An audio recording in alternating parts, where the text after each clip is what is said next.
Apa lah Ipin ni? Sian!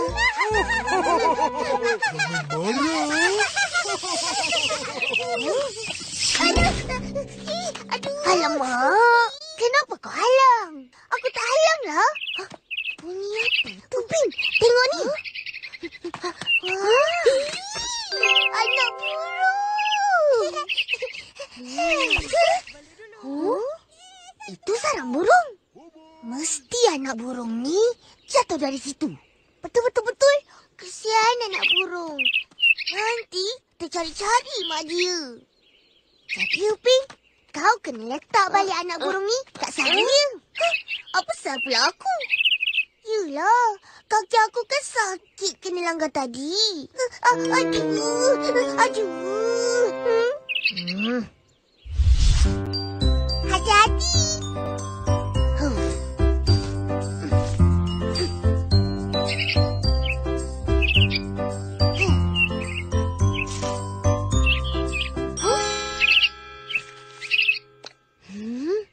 Apa ni? Simpanlah dulu.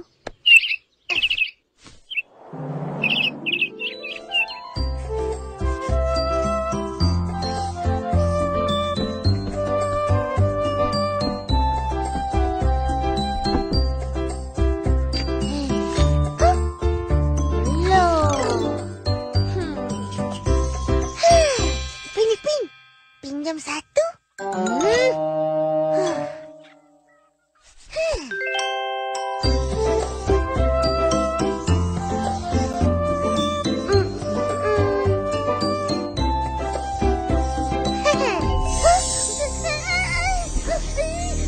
Kenapa kau?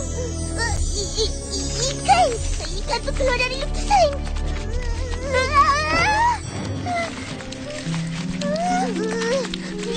Betul. Apa yang kau buat? Tak ada apa. Aku lukis ikan dengan pensel tu. Lepas tu, puff! Ikan tu hidup. Nak buat apa ni, Pin?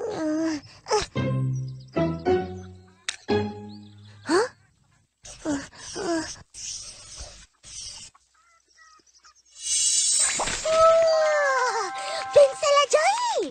Mana kau dapat? Kat sarang burung tadi. Tak cakap pun. Lupa. Ikan tu dah tercengap-cengap. Macam mana ni? Kita kena letak di dalam air. Jom tangkap.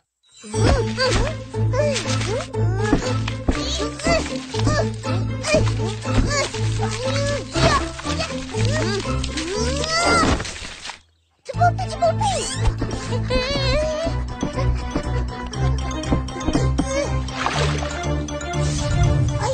Ikan tu hilanglah. Ajaibnya. Apa yang korang buat tu?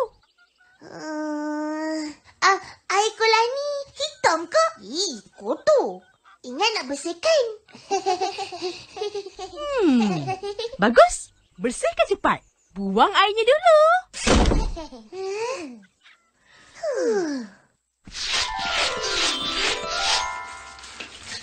Pin, pergilah ambil pensel tu. Boleh kita main.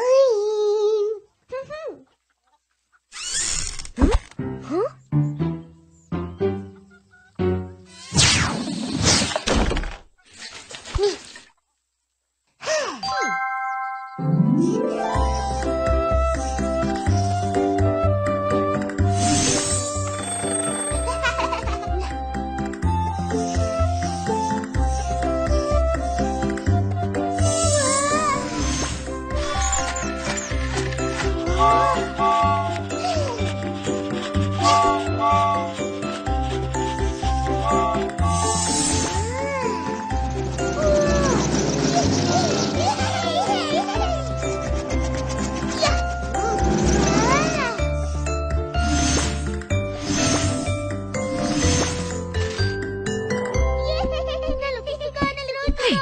Budak-budak tu tak habis lagi ke?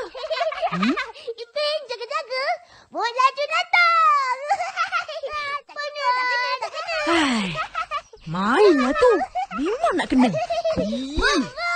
Ipin!